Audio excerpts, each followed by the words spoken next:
viewers. Welcome to GalaxySpaceTalk. My name is Naneki Ajiti and I'm the host.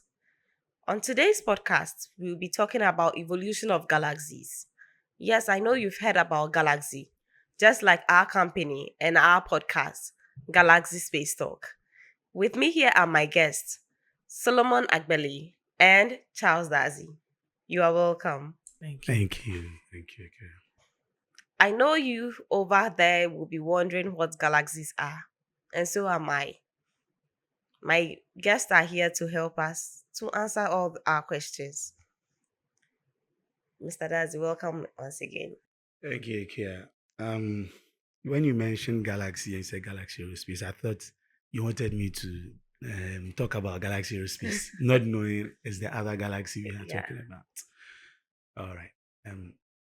Anytime we mention galaxies, I think we need to talk about a minute about the Big Bang Theory. Okay. As this led to the formation of galaxies billions of years ago. So there are 7 stages of the Big Bang Theory. There's singularity, that is the beginning of a hot, dense point, which is called singularity, right? And then there was expansion, that's the second stage. The hot, dense point expanded and rapidly cooled off, then started forming stars, subatomic particles, galaxies, etc.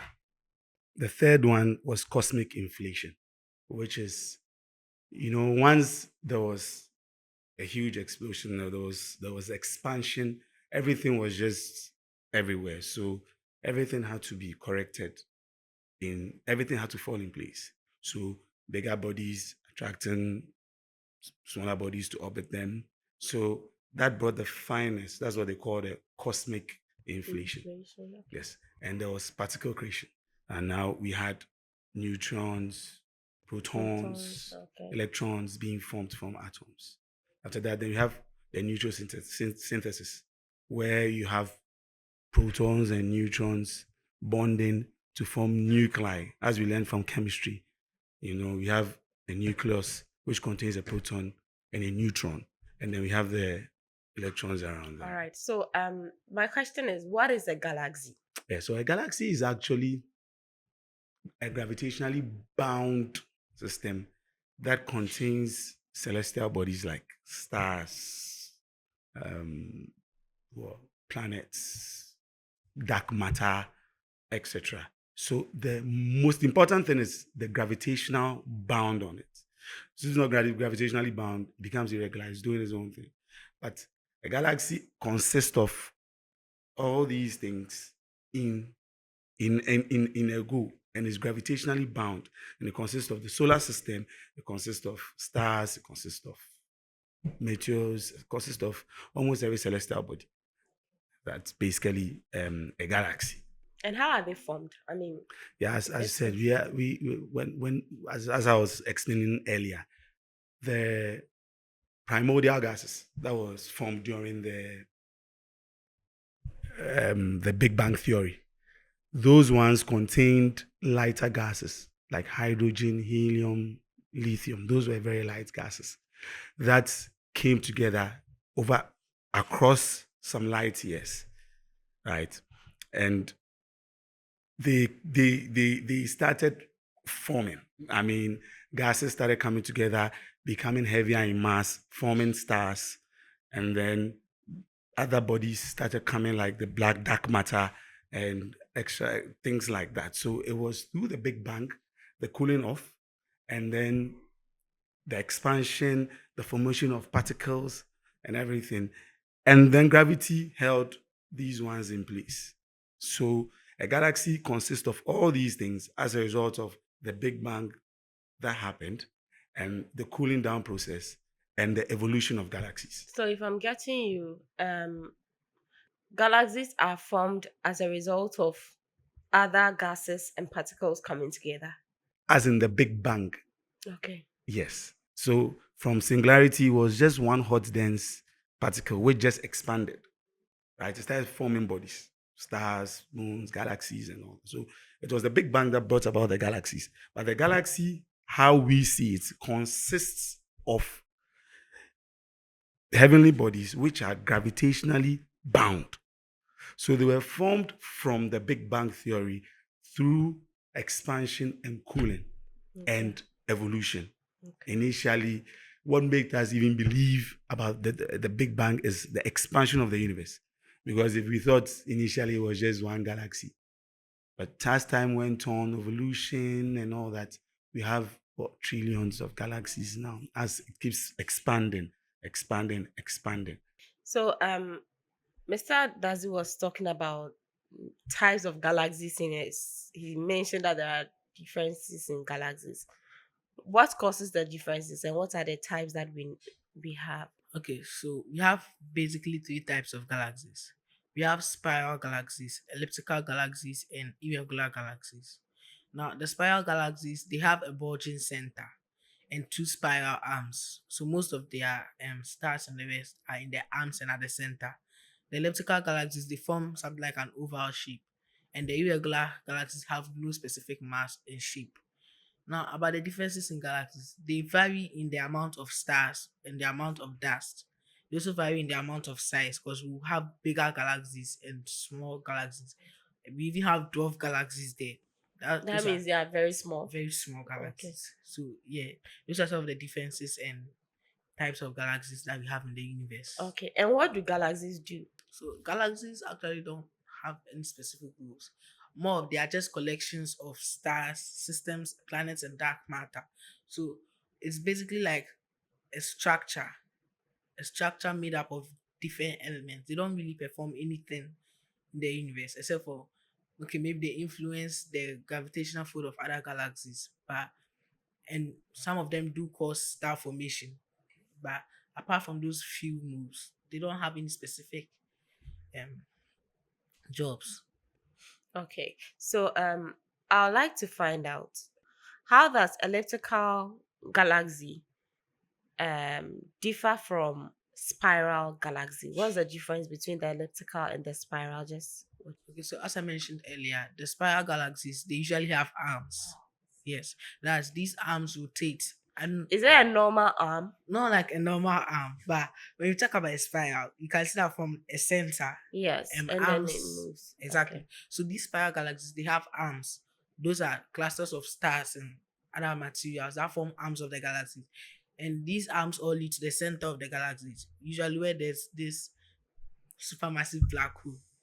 So yeah, but the elliptical galaxies they are just oval shaped, meaning that they are I don't know if I should say they are more consistent throughout the galaxy than those of the spiral galaxy. Okay. All right. So I'd like to find out how do galaxies evolve over time? I mean, we are talking about evolution of galaxies. How do they evolve and what causes the evolution?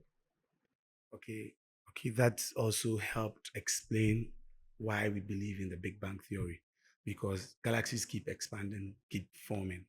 Galaxies can merge. You can have a bigger galaxy merging with a smaller galaxy, which is sometimes then cannibalism. So it takes over the smaller galaxies and takes over its stars and becomes a new galaxy. So then it has become a bigger galaxy. Galaxies can also form as a result of formation of stars and other dust and other things, and then the galaxy will form. But the question you asked earlier is very interesting. What role does the galaxy play? And yeah, um, as you said, they are just a collection of stuff. But to keep them together is very important. To have them in place, as in the gravitational field, to have them in place for them to for everybody to perform his work perfectly. And the most important, or one of the most important things, is the center of the galaxy, which he mentioned his favorite friend, the black hole, which keeps everybody also in place because its gravity is holding the whole galaxy in place. So the galaxy keeps us in shape. So we are not just scattered. So it's like the sun and the solar system. It is keeping us, as it's a space time, is keeping us in place. So the galaxies are also keeping all these bodies in one place without it scattering and hitting each other and all that. So it's a very So important thing. how do galaxy mergers affect evolution? You made mention of some galaxies overtaking others, cannibalism and all that.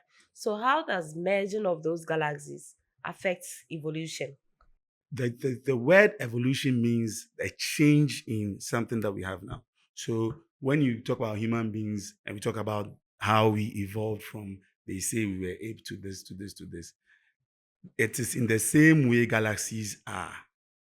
Initially, we believed there was only one galaxy, but evolution took place and galaxies started forming. So that is evolution. It means that from one galaxy, we have over a trillion galaxies through expansion and all that. So this actually explains how evolution takes place because there are more every time there are galaxies being formed.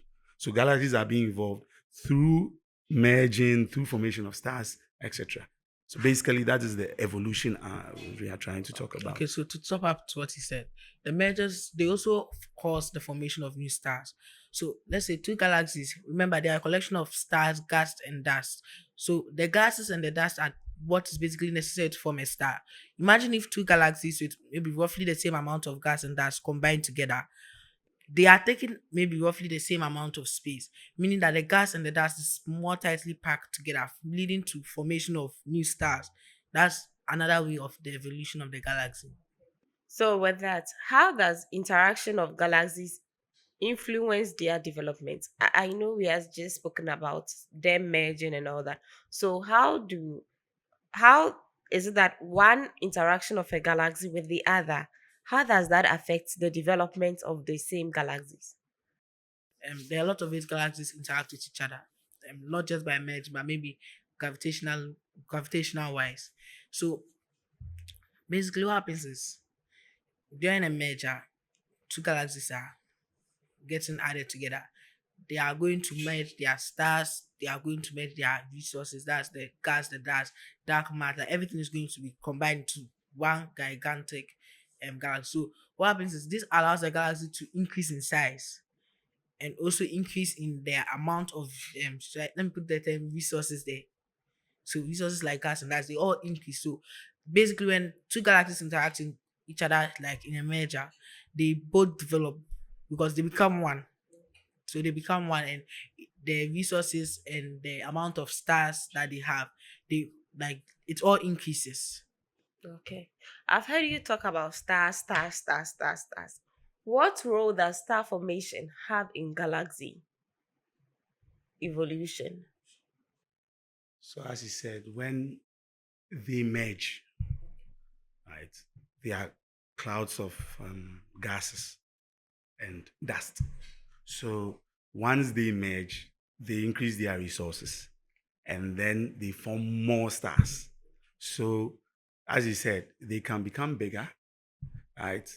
So, we probably want to use the word maybe it distorts the original way a galaxy runs or behaves, basically. So, it's all about the fact that whoever your resources that you can resource, we mix up together, we form a star. Gases from somewhere can also start forming stars somewhere. Then they are coming together. They are coming together. Then a galaxy is formed. So galaxy usually, as we always talk about stars in galaxy, because that's the most predominant thing in a galaxy. A lot of stars. I think our galaxy has 300 million stars or so. So yeah, the star formation forms a very important role in galaxy expansion and galaxy distortion as well. Okay. So we see many images of galaxies looking like universe. Can you help us to distinguish between universe? If someone was to say the universe, how does that differ from galaxy? Okay, well, galaxies are basically what we see first. So, in hindsight, when people refer to the universe, what they usually think about is this black backdrop with maybe stars and some white light. That's actually the galaxy you are seeing. Now, the universe as a whole is a collection of those galaxies, and it's vast, like uncomprehendable. Like we can't comprehend how vast the universe is. So when we think of universe, what we should think of instead of stars is a collection of galaxies, basically. Or yeah, a collection of galaxies. That's what the universe is. So universe is a collection of galaxies. Yes. So that means galaxies are embedded in universe. Yes. So um talking about the earth finds itself as being part of a specific galaxy. Can you help us with that and how we form part of the universe in its long run? Okay, so the universe is everything we know, right? The Earth right now is located in the Milky Way galaxy. So our galaxy is neighbors with some few other galaxies, including the Andromeda galaxy. So um, basically, because we are part of the Milky Way, we are also part of the universe. On like we are part of the universe because the Milky Way is in the In the universe. universe. So the Milky Way galaxy is in the universe, Yes, or finds itself in the yeah, it makes universe. up part of the universe Yes. as everything else in space does. Okay. But why the name Milky Way?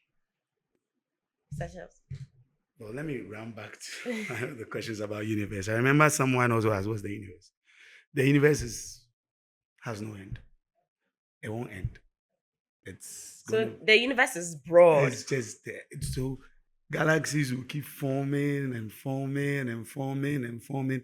Otherwise, if there's an end to the universe, to get to a time it will be clustered with galaxies, and then they will come from. So it just keeps forming. So it has no end. Okay. So in the universe we find everything on Everything, space. everything everything Okay. is contained in the universe. Okay. And talking about Milky Way, the name sounds nice and cool and all that.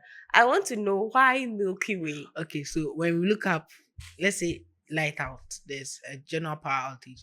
You look up in the night sky, you see stars, you see the moon, and then you see this milky white light in the background. That is the center of our galaxy. So that's why this galaxy is called the Milky Way, because of that milky white.